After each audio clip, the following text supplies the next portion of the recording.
আসসালামু আলাইকুম রহমতুল্লাহ। আজকে আমি শেয়ার করব 13, 14, 15 নম্বর দিনের কাজ ব্রয়লার মুরগির। এই 3 দিন মুরগির যত্ন সব থেকে বেশি গুরুত্বপূর্ণ, কারণ এই সময় গ্রোথ অনেক বাড়ে, তবে ইনফেকশন হওয়ার ঝুঁকিও বেশি থাকে। সকালে প্রথমে আমি ঘরের বিছানা নাড়াচাড়া করে শুকনো করে দিই, তারপর পানির পাত্র ভালোভাবে ধুয়ে ফেলি যাতে কোনো ব্যাকটেরিয়া না থাকে। এরপর সকালে আমি দিই রেনামাইসিন। 1 গ্রাম রেনামাইসিন 2 লিটার পানিতে মিশিয়ে দিই সব মুরগিকে। এটি এক ধরনের অ্যান্টিবায়োটিক যা হালকা ঠান্ডা, সর্দি বা ইনফেকশন থেকে মুরগিকে রক্ষা করে।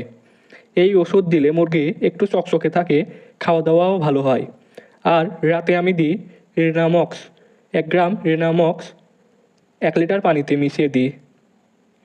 এটা কিডনি টনিক হিসাবে কাজ করে, যা মুরগির প্রস্রাবজনিত সমস্যা বা শরীরের ভেতরে টনিক্স দূর করতে সাহায্য করে।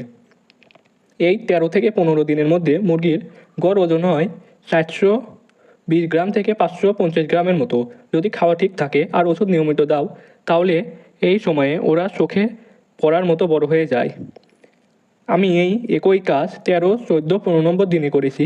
এতে মুরগিগুলোর অবস্থা একদম ফিট। তোমরাও চাইলে এই রুটিন ফলো করতে পারো। সকালে রেনামাইসিন, রাতে রেনামক্স। দেখবে মুরগি সুস্থ থাকবে, বড় হবে ইনশাল্লাহ।